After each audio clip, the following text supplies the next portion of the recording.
Okay, so the area between two curves. You know how to do the area between one curve and the x-axis, right? Now we're just doing between two curves.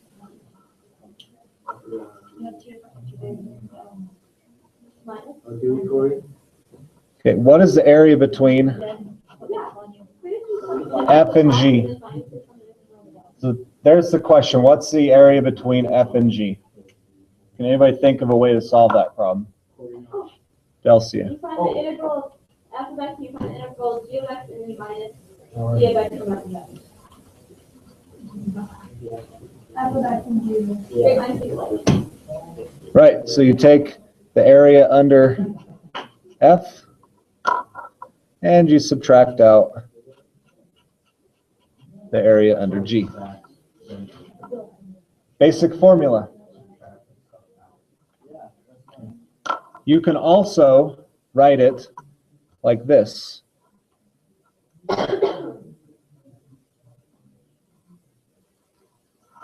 You can just put them together under the same integral. Subtraction. That's up to you. I prefer the second one. Okay. They're the same thing.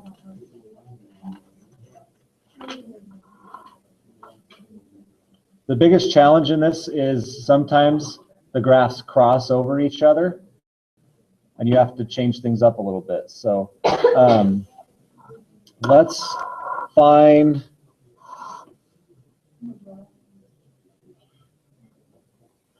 the area of the region between the graphs of, and let's go with x squared minus 4x plus 10.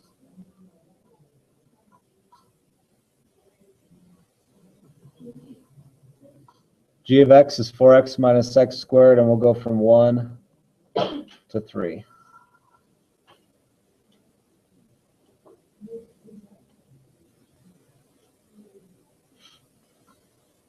How do you figure out which one is like the top and the bottom? Do you have to graph them? Bingo. That's the first question.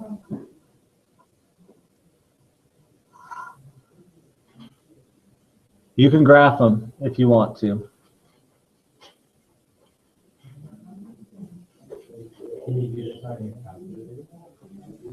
Sometimes. Okay, another thing, what's f of 1? 1 minus 4 plus 10? 6, 5, 7? Okay, what's g of 1? Okay, which one's on top? Yeah. And you can see the plus 10 is the line. Do check the endpoints, both of them, just because they can cross over. Right, they can cross. F of 3 is 9 minus 12, negative 3, 7. 12 minus 9. Oh, hey, look at that. So we find out that F is on top. When they cross, would you have to set up each other and find out what point they cross? Yeah, pretty much. Yeah, I know. Okay, so this is what they actually look like. And we're looking for that region there.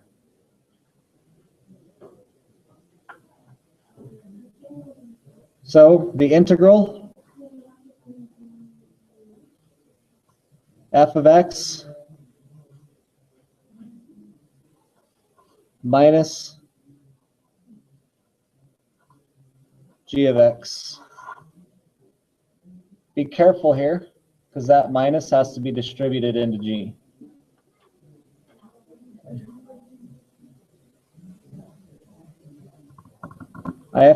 I prefer to do this to simplify it. X squared minus negative x squared. Negative 4x minus 4x. Now it's an integral.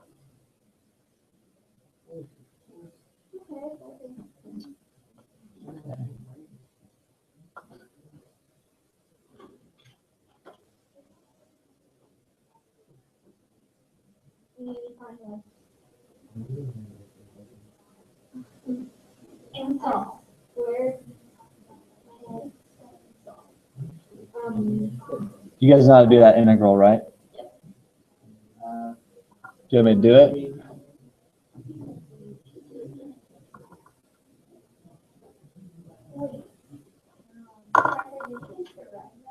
No, I combine the functions. Oh, I was like, what? Yeah, it's easier to simplify right off the bat. To get one function, you can deal with that a lot easier when your arithmetic comes. So it's easier. But it's longer. It's a lot longer. It takes more time because you're doing that calculation twice, basically, instead of the once. Okay, 16/3 is the answer.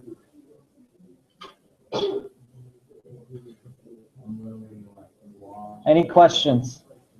No. Okay, good. Here's one that throws in a little bit different twist. Hey, Arthur, a question. Yes. Can you still plug this into the calculator? Yeah, you can put them in separately and then subtract. Find the area. You just subtract those two answers? Uh-huh. Oh, that makes it a million times easier. Yep. Let's go with Oh.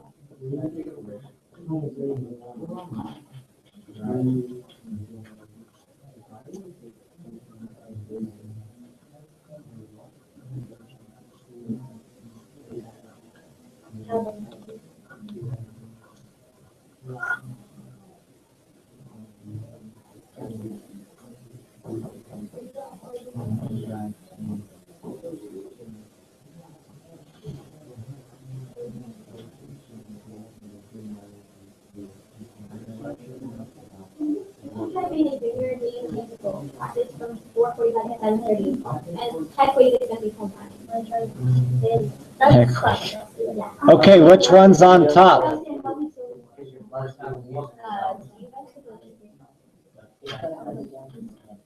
Starting at f of -2, f of -2.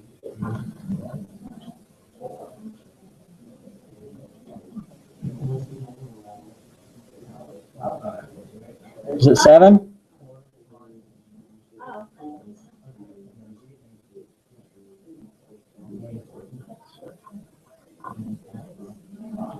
Why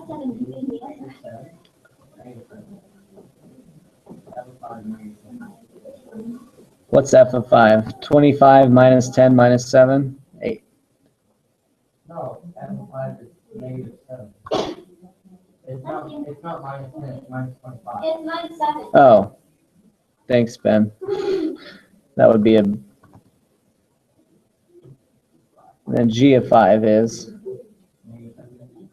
Oh, look at that. Uh-oh. So we have to check. It comes. They do. And if you do look at the graph,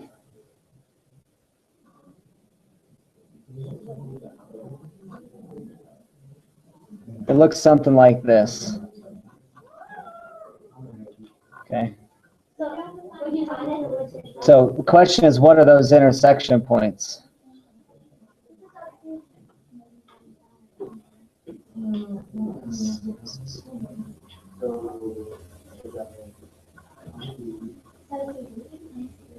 How do we find those intersection points? System of equations. Set them equal to each other.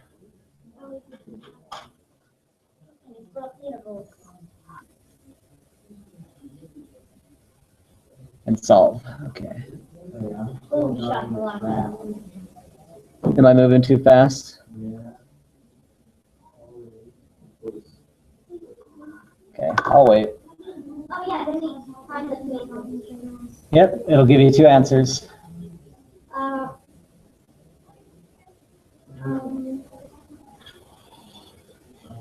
X minus 3, X plus 1. No,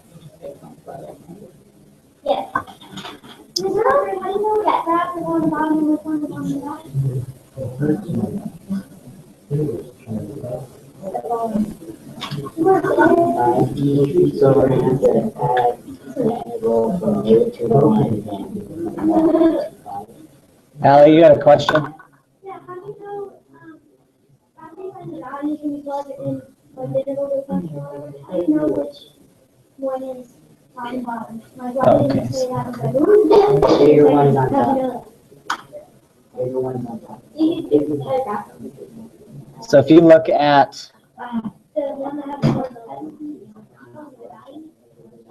f of -2 is 7, g of -2 is -14. This one's bigger, so it's on top. These are actually at the same spot. Okay, so both values like beginning or back were both bigger than the other one? That's what happened on the first one. Right, but if both of them don't match up, like one side is bigger, one's bigger, then it intersects. Yeah. You do have to be careful because you could have something like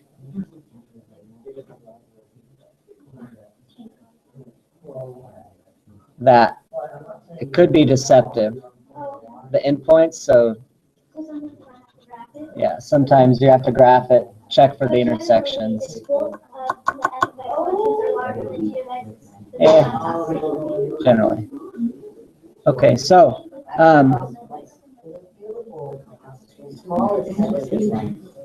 which function is on top? Be careful here. From -2 to 1, f is on top. So,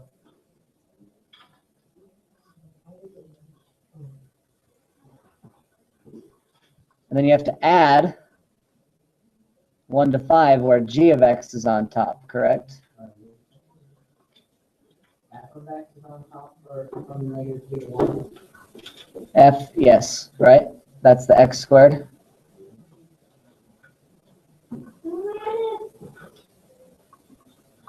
Alright, I'm trying to keep up. There's a lot of writing on these ones.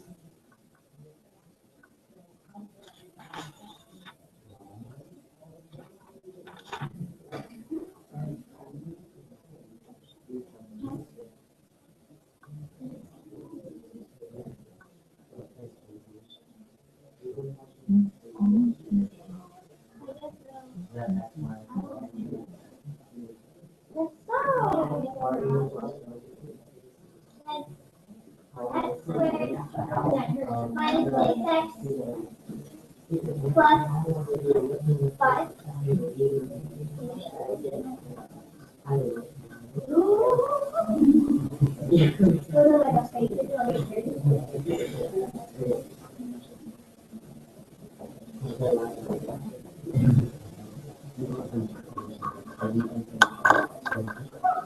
Can you calculate that? For the Friday case? That's just actually about like a top.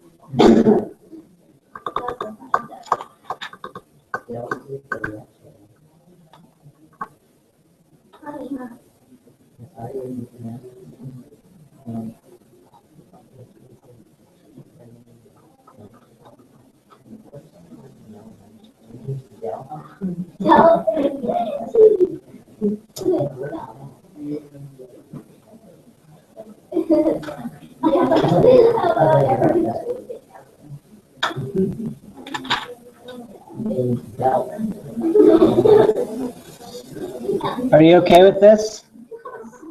A surefire way, you can always solve for the intersection points. If there aren't any, you know one's definitely on top or bottom. I don't have time to show you, but example 3 in your book. So what's the answer of that one up there? Oh, that one? 113/3. Alright, wow. There's one in your book that involves 3 functions. Okay. Oh my.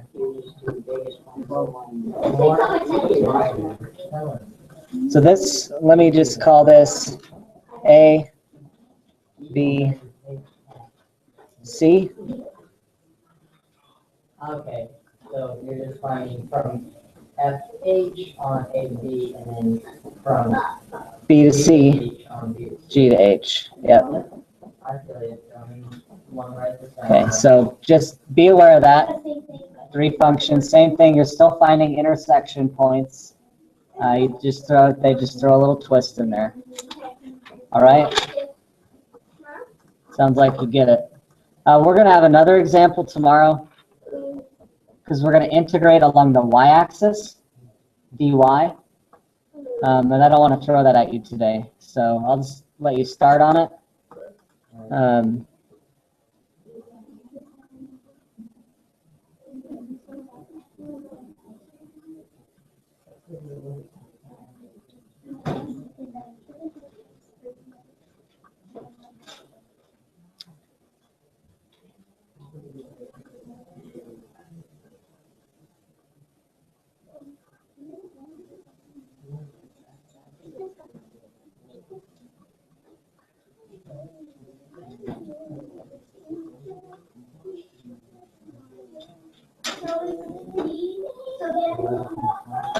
So everything's due Tuesday.